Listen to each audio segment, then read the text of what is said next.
மட்டும் பண்ணிக்கலாம்.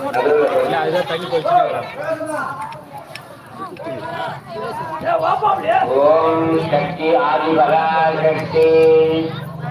ஓம் ஸ்ரீ மகாலட்சுமி கைகூட்டி வணங்கி பிரார்த்தனை பண்ணிக்கங்க. நம்ம அம்பாவை சந்தோஷப்படுத்து. நம்ம எப்படி மனசார சந்தோஷமா அதை ஏற்றுக்கிறோமா, அது மாதிரி அம்பாள் மன சந்தோஷமா ஏற்றுக்கக்கூடியவள், கருணை உள்ளவள். அம்பாள் தான் கருணை. ஏதோ குழந்தை கூட ஏதாவது வேணும்னா அம்மா கிட்ட போய் தான் கேட்கும். ஏன்னா அம்மா தான் உடனே சரி குழந்தைக்கு என்ன வேணுமோ கேட்டு செய்வார். அப்பா கிட்ட கேட்டா கோபமா பேசுவார், எல்லாம் அப்புறம் பார்க்கலாம் போடுவார். ஆனா சிவபெருமான் அப்படிதான், அவர்கிட்ட நெருங்கி போக முடியாது.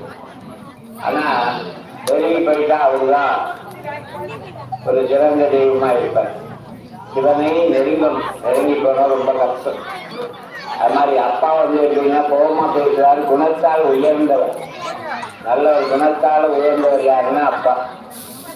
அம்மா அப்படிங்கிறவங்க நமக்கு கருணை உள்ளவர்கள். ஆனாலும் அப்பா வெளியே காமிச்சிக்க மாட்டேன், மனசே வச்சுப்பார். சந்தோஷம், குழந்தை, பாசம், அன்பு எல்லாத்தையும்.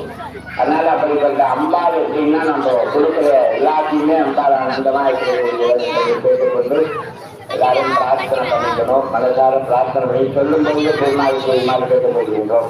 எல்லாரும் கைப்பற்றி வணங்கிக்கணுமா.